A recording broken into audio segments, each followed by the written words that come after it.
Jones, and I'm here to talk to you a little bit about contributor-run digital libraries and about Ibiblio.org, and a little bit about the ideas and philosophies behind what we're doing and how it works with us there.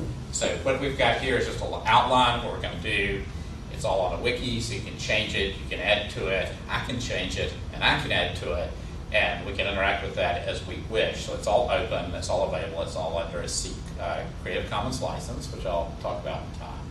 And this is really just an outline. We won't go into all the details on all of these. There's a lot of data-rich stuff underneath here, but we're going to touch on it. We're going to do our a little talk, about 20 minutes, and then we're going to go on from there. So Ibiblio's tagline is we're the public's library and digital archive. It's a place where you can put stuff in as well as take stuff out.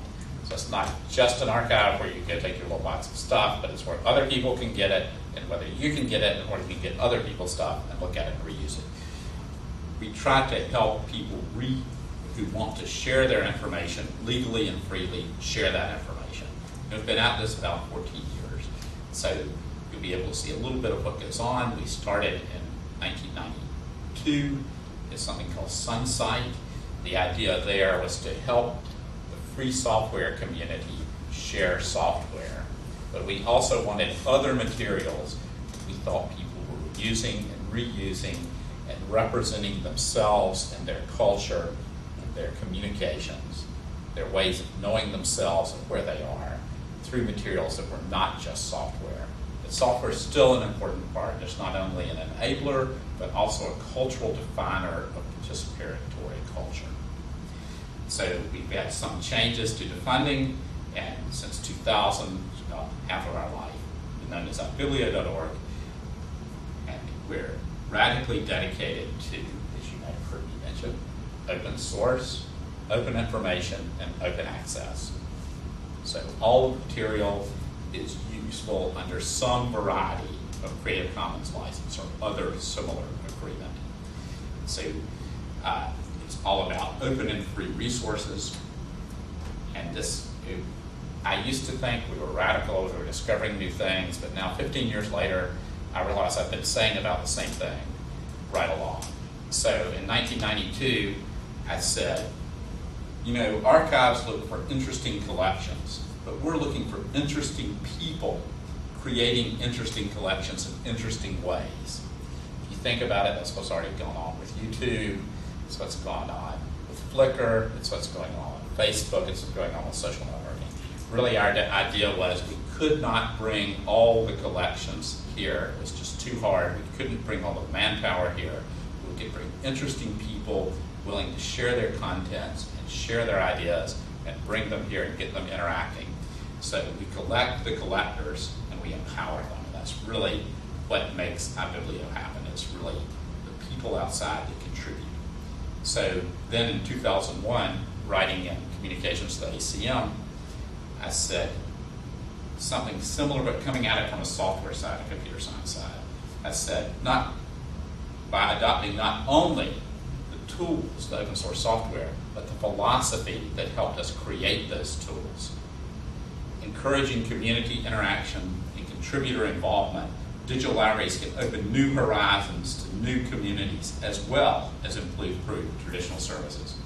And that sounds, of course, like a different way of doing archives, and different ways of doing libraries, and from my other side, a different way of doing journalism, of helping us know and understand not just kind of something like breaking news, but understand news that stays news, understand our histories, understand our culture, and understand all our participation. Now, one of the interesting things to me is that I sort of had 4 or 5 big ideas that drove me underneath this, and that I've tried to put into other people and they've given back to us. And the really neat thing about it is no less than 5 books have come out in the last 2 years, each one encapsulating some of these ideas and really telling a good tale of it. So I'm not going to read you these books, I'm not going to give you a synopsis, I'm going to give you a very shallow, quick interpretation of some of the ideas that are in there and how they work. And as you'll see, things can look messy, things can be quite odd, and some people may recognize this painting here. This painting, it comes through clearly, is Jackson Pollock's first sort of action painting, his first drip painting, his first, something that we now understand as art, something that now we see varieties of all around us. But as Pollock was doing it, it looked like this complete wild mess. And I used that as a way to say, here we are trying to capture this kind of idea of messiness and participation. So the first big idea that's out there is the idea of the long tail. And you sort of got that idea earlier.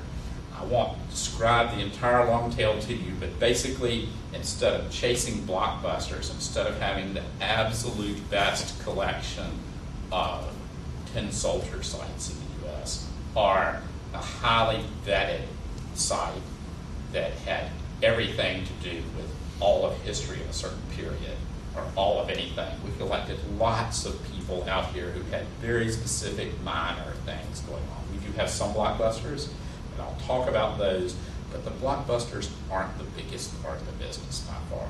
The biggest part of the business happens way down here, things that only a few people want. But if you have a lot of things that a few people want, it adds up greater eventually than the blockbuster. And so this, Chris Anderson talks a lot about this in a very succinct business book called The Longtail. Chris used to write for The Economist and now is the editor of Wired. And that really is our focus. Lots of long-tail stuff. Not trying to say we're going to own. We used to get phone calls. We're going to dominate space for this kind of information, so you have to give us all that information. We go, well, you know, the information's wherever it is, and we're going to make some bets that some of these people are going to do very well, and some of them are going to have a little cult following, and that's going to be okay. So, and in doing that, we also did something else that I talked about earlier. So we opened up participation. We did something that Eric von Hippel has noticed successful businesses do again. That is democratizing innovation. That means asking our creators, our collectors, our customers, the people we host, to help us by being innovators and by allowing them to do so. Not by saying, okay, here's this is all you can do. Here's this is all you can do. Or saying, well, you know, we really can't support MySQL. That would be too hard. But looking for ways in which we can give our creators, our users, our customers way to build and change and modify things, and to identify and really support lead users, because all users will not be innovators, but a group of lead users is really what's essential. So we want lead users. We don't mind if they're niches, they're out there in the long tail. All together, they're moving us forward in a way. And the way they move us forward is drawing on the wealth of networks. Now, Joachim Winkler's book, called The Wealth of Networks, is a legal argument as well as a social argument. We never thought when we started that our business would have a lot to do with legality. But sure enough, copyright, ownership, the ideas of how things are transformed, how speech can be used, all these are bound in the US and worldwide tightly by law. And as we moved out from a niche business and into the world, we found ourselves engaging headfirst into these laws. Now, the laws are not really designed for groups of disparate people working messily together in the long tail, innovating. They're all concerned about who owns what part of what happens. And Winkler tries to take that and open it up. Winkler, of course, is involved in the Creative Commons movement, and the free software movement works just the same way. So we had a legal model in the free software movement. We had a later emerging model in Creative Commons. And these helped us leverage to allow people together to make something great and to innovate. Now, the result of this creation, this remix, this redesigning, and this rechange, this sort of innovation out there is free culture. The free culture movement's defined largely by an essay of Larry Lessig's extended essay turned into a book called Free Culture. Lessig has other great books, but this book, this sort of polemic and plea together, really explains the results of what we're trying to do. So we focused on it, gathering together, not looking necessarily for blockbusters, but people working together. We've tried to encourage those people to innovate. We've found ways in which they can take from each other and work together. Look for ways to remove legal impediments for that. And then we've tried to talk about how that culture has a benefit, how it makes sense, and not just a cultural studies sense, but in a sense of knowing ourselves, knowing our history, and making our next culture. So the next one is actually really a cute little book, and more important for an essay. To do this, do you really need a big, giant organization? You need a big, giant organization to handle the 2,000 collections plus that Ibiblio has. Plus, that's not counting the free software that we support. So 2,000 collections, many of those collections with multiple people working on them. How can you manage that? How can you move quickly?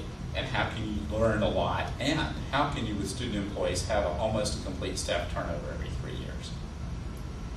So Seth Godin actually talks about why this is good.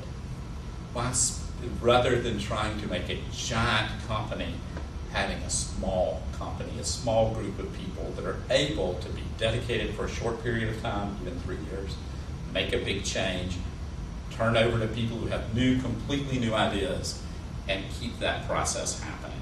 And so Godin's book is a good one on that. Now, all of these books, what makes them interesting to me also, all these books have with them either a blog, a wiki, or available for free download. So, for example, Chris Anderson's book was written online in a blog. Democratizing Innovation is available for download for free. Wealth of Nations is available to download for free if you like about 600 and some pages worth of book. But it's also available on a wiki and in remixes so that people have voluntarily been translating different chapters that they think are important to languages that they think are important. That's also true with Lessig. And Godin is also an intense blogger. Now, there's also an idea that I've had from the beginning that we haven't done as good a job with, but I think we need to pay attention to. And these ideas are tied up in the 10 Laws of Simplicity by John Maida.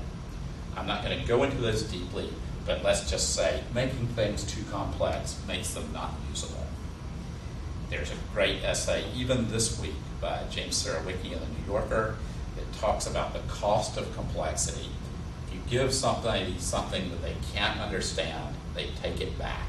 And in fact, 75% of the returns of consumer electronics are given back, not because the stuff is broken, but because people can't figure out how to work it. So the laws of simplicity help you try to understand how to make something not just attractive, but attractive in its simplicity. How to shrink things, how to hide things, and how to embed things into them. And so it's a great book. It's like 100 pages, and it's something that we really need to pay attention to understand it. Now, the next thing I'd like to talk about, this is right out of Small is the New Big, in a way. It's not from the book. These are my numbers. These are not Seth's. Are 5 organizations that are small yet big. Craigslist, which dominates all the classified ads currently in the U.S. In every market they go in, they suck the classified ads out of those newspapers. Everybody moves over to Craigslist. Craigslist has how many employees to manage over 200 cities worth of classified ads? 23. 23 employees in October 2006. So Craigslist really leverages for their enforcement and for their other work the people who read the ads themselves. People who love Craigslist love it. It's simple. It's not flashy. In fact, their user interface, as the high-ranking employee there said, have you seen our user interface? It sucks. It's not, there's no Web 2.0. It's just a bunch of text, but people love it. They can see it, they can work with it, and once they become owners of that list, they clean it up. They keep it moving. They flag the bad ones. They're ways that are made for users to innovate. They sell lots of little things. They aren't trying to sell 3 pages of car ads every week to the limited number of car dealers with pictures on it. They're just pumping this stuff out just like that. Wikipedia, now probably the largest and most used resource, single used resource on the web and in the world, has less than 4 full-time employees. Everybody else is a volunteer. Everybody is participating. YouTube, which at the time that it sold for $1.6 billion, had 60 employees. It's technology intensive, but 60 employees to make that happen. Red Hat Linux, which is now a very mature technology company.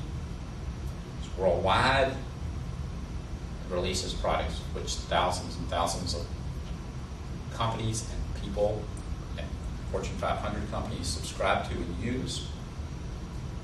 It's a $4.75 billion company today. It's 1,800 employees.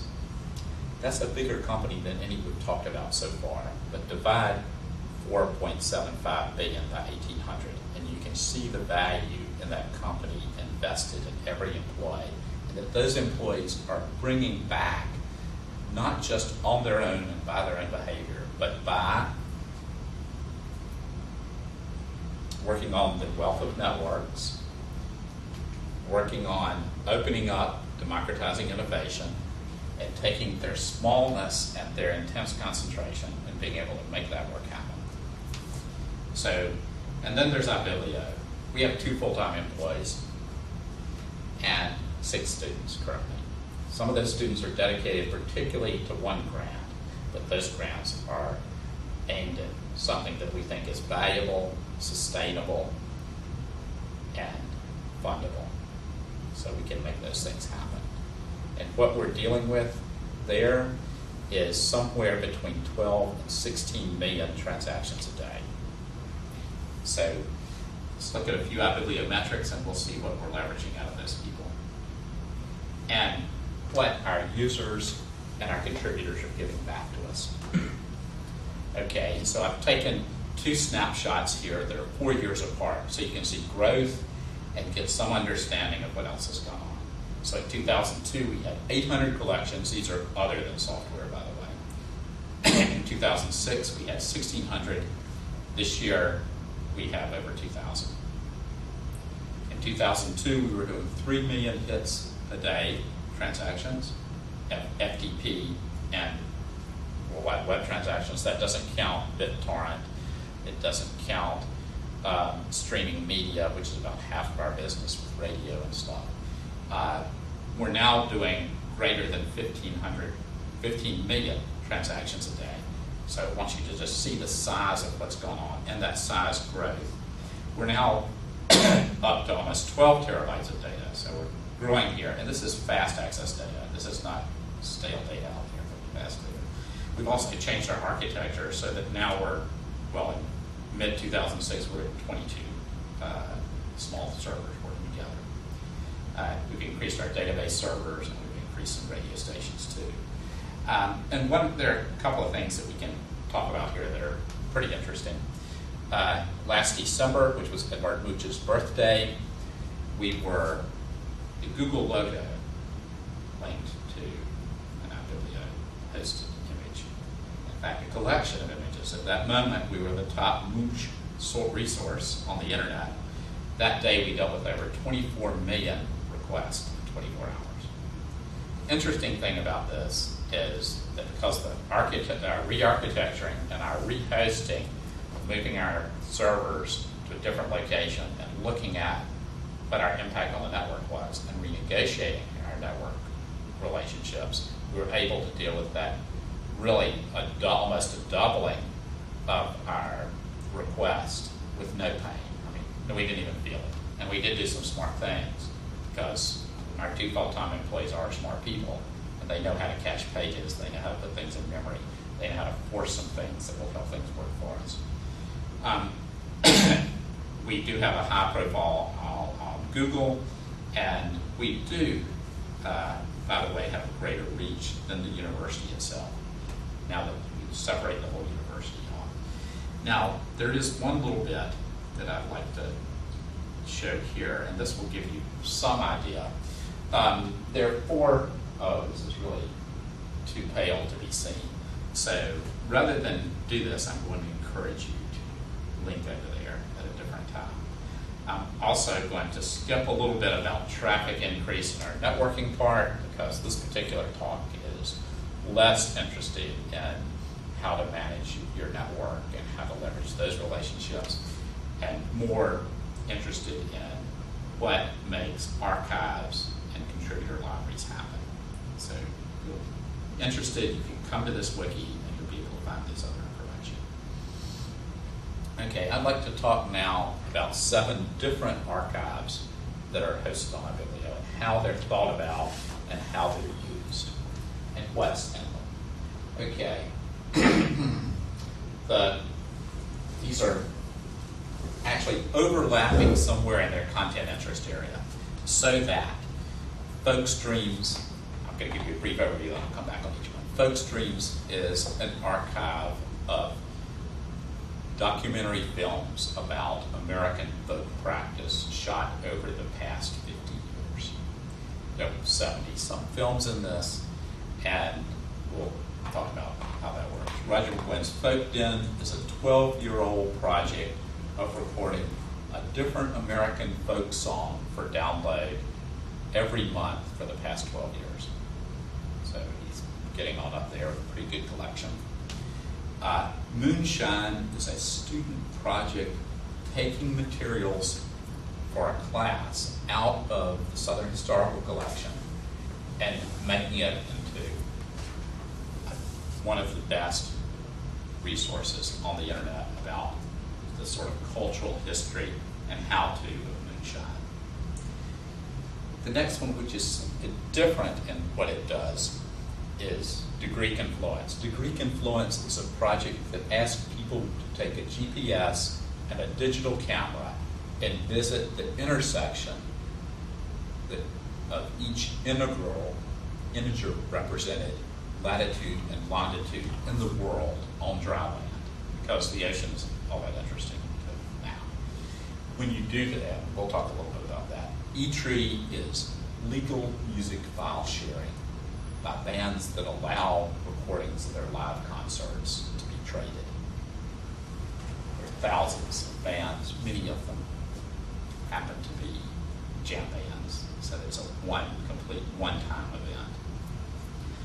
Okay, now let's talk about how these are organized. So far this sounds like sort of, okay, archives of stuff, and they all are representative, and they all have a sphere of what they represent.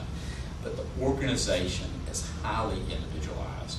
The idea is that we say, we're not really telling you how to deal with your project. So that folkstreams.net has a board that's made up of filmmakers and a folklorist. They help select the films. They help get those films from the documentarian, which is the really hard part to do, frankly. And we have a procedure that we go through to try to make these archival over a long time. So that means that we seek out and actually pay the filmmaker a certain amount of money. The filmmaker gets an archival copy of the film back.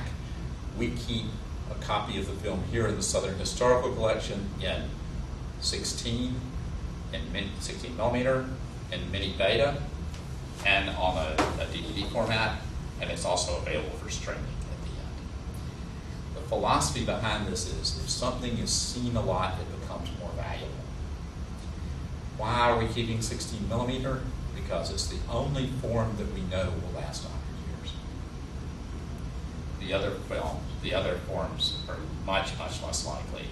And why do we want it out of the hands of the documentarians? Well, if you see a wonderful film called Remembering the High Lonesome, in which John Cohen, who did one of the seminal documentary films about Appalachian music, is taking you out into his barn to show you his archive of film. And you see the film break while he shows it to you. You see him open a can and say, "Oh, the rats got in here. Oh, sorry."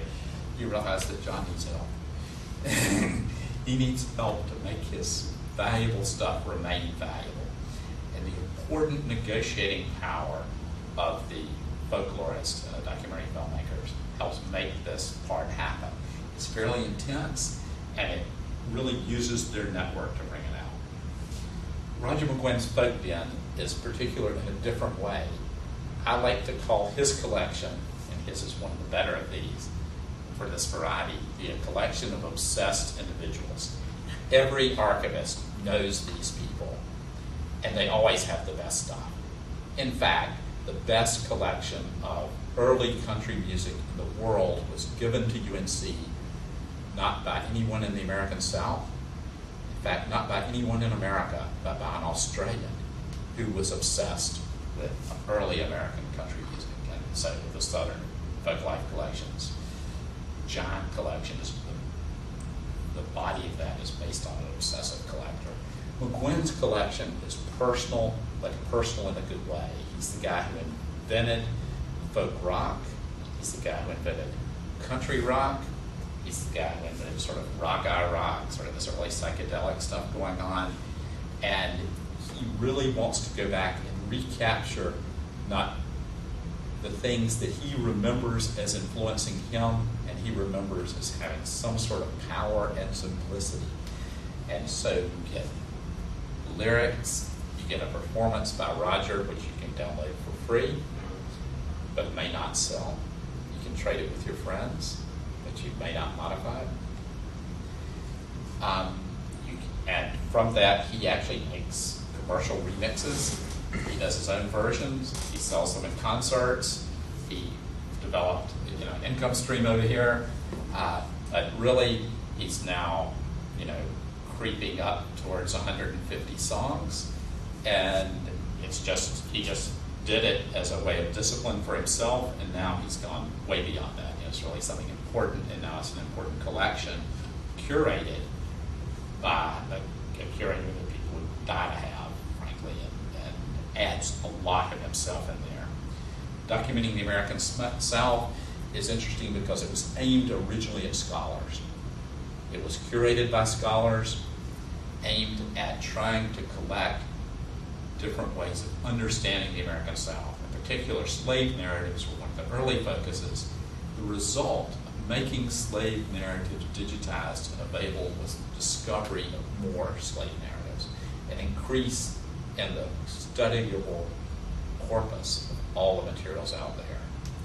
Materials that were unknown came to light because people found it and said, "Oh, you have this, but you don't have this. And I happen to know about this." And this is even with the help of some of the best scholars in the field. The additional sort of trick, the shift here is the people who use documenting the American South, by the way, are not scholars. In fact, scholars do use it, and a lot use it, but they are the third group using this material. The number one group using documenting the American South are genealogists. The number two group using documenting the American South are K through 12 students. They're getting great resources, but the resources were not written or dumbed down to K through 12. They were written in the best scholarly way and used by K through 12 that way. I'm not going to flip through each of these because of time constraints, but I will say that Moonshine was done in 1997. It's still online, it still works. It took materials that, when we talked to other people in the library and said, are you considering digitizing this, that, or the other? And they went, no, not really, we don't know why you do that. It was interesting enough that the students would put their time into it and make it. And that within the last 2 months, I've had 3 phone calls from people writing newspaper articles or magazine articles on Moonshine, and they've gone to this as a resource, and then check to say, how can I get the primary resource? Some of those primary resources are only in the Scientific Life collection. So it opened up that collection in a big way. Now, the next one I'd like to talk about is digital confluence. I've sort of teased you about that earlier. This was one guy's dream of, wouldn't it be nice, now that I have a GPS, if I and other people could visit an integer degree confluence of latitude, longitude, everywhere in the world, and we would take our digital cameras and take pictures, and we'd write a little essay, and we'd upload it. And in fact, most of the world is now covered. But the interesting way is how it's covered. The area around Chernobyl was not taken mostly by Ukrainians. It was taken mostly by Australians. The area in the Himalayas that are covered, particularly in Himalayan India, are by Israeli commandos on leave. Because I guess there's not enough challenge in being an Israeli commando somewhere else. But someone on his honeymoon in Kenya writes about how he stopped the car. He knew he was only about 100 yards or a quarter mile away from a degree confluence. Told his wife, his new wife, he'd be back in a minute. And 3 days later, he was released from his kidnappers. So there are great stories here, but the stories just don't stop with that individual visit. Other people go back and photograph the same degree confluence year after year, so you can see the change over time in confluence. And this is also used in K-12 education. It's a great geography resource because the antipodes are marked. You can visit, you can go to the site and the antipode of that site. You can flip it around. You can do this. Many of the people working on this, and this is how it's different from the other collections. The other collections so far, the scholars doing folk streams all knew each other before they started, and the documentary filmmakers, they used their tight network of people they knew together to make that happen. Gwen draws on his own experience growing up in a really vivid idea of collecting folk music out there.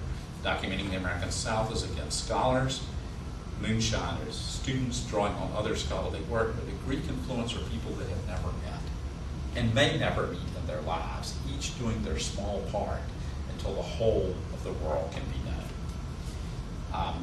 I'm going to go like only one or two more, and then we're going to go on. The nice thing about eTree, which comes out of sort of the deadhead tape trading community, is the incredible metadata that these people require. They want to know what the connectors are, what the microphones on the stage were. They want to record directly from soundboard. They don't want MP3, it's too crappy. They want the best sound of drugged out hippies playing guitar that they can possibly get. And they get this by demanding that people record at a high bit rate, that they document what every connection from the soundboard to the tape or digital recorder, and that they use really what I would say are great cutting-edge lossless compression mechanism standards. They use FLAC and Shorten to do this. They weren't even designed to be listened to on your computer. It's designed to be burned on to a high-quality CD or another digital device and played back so that you can get really high quality. I was going to say a little bit about blogs. I'm going to stop that a minute. I do want to say, because I think we're getting near the end of time here, that we agree, that the Creative Commons licenses and now the International Commons are really make this happen. That one of the great barriers that we had are social and legal ways of understanding. It's not that people don't want to help contribute. It's not that people aren't capable of. The technology barriers are coming down quickly. Our biggest stopping point at one time was everybody trying to write their own legal agreements for use of their material. And luckily, Creative Commons took care of that. And in fact, we host currently iCommons, and we've hosted other Creative Commons mailing lists, and we've been very involved with these people because for us, they're a great answer to have legal minds working on how to solve the problems of cooperation and how to open that up to allow remix when appropriate, to allow changing, to allow sharing, and to allow new ways for culture to change. So iCommons is looking at this bigger than the US, but looking at it in Brazil, looking at it in Spain, Portugal, looking at Japan, and trying to get hold of those kind of things. So what I've tried to do here is talk about a specific contributor-run digital library, to take Ibiblio itself, to talk a little bit about our evolution and our change, to show how it works at scale, to show you 5 ideas that drive that, and to give you links to and references to longer explications and examples of those ideas. I've tried to give you some specific examples down there. I've tried to also show you the ways that it works in a few archives. I didn't talk about personal archiving. The biggest or most popular way of doing this is blogs, and to that end, Ibiblio has created a portable blogosphere so that everybody can make your own blogger, you and your friends or your class or your school or your organization can just put up Lyceum, and then you can restrict who can log on, and we have about 200 installations of this worldwide. They do not have to be on Ibiblio. In fact, most are not. This is a software project in which went to solve one of our problems to move us towards solving some simplicity issues, and then we pushed it out so that we could make it bigger and also so that it would be supported by other people worldwide. So the last little bit is we have had some partners over time. These are a few of our partners. This is the commercial announcement at the end. So this is an odd talk for me to give because usually my talks are very interactive, and now I'm talking, of course, not with an audience, and I'm not really saying, hey, here's this question, can you answer it, which is what we need to make this happen. But I can tell you this, that we couldn't exist without the support of all of these organizations here so far. Okay, thank you. Thank you. Yeah. You're getting an earful from a lot of people, right? Yeah, I am. That was good. And I did.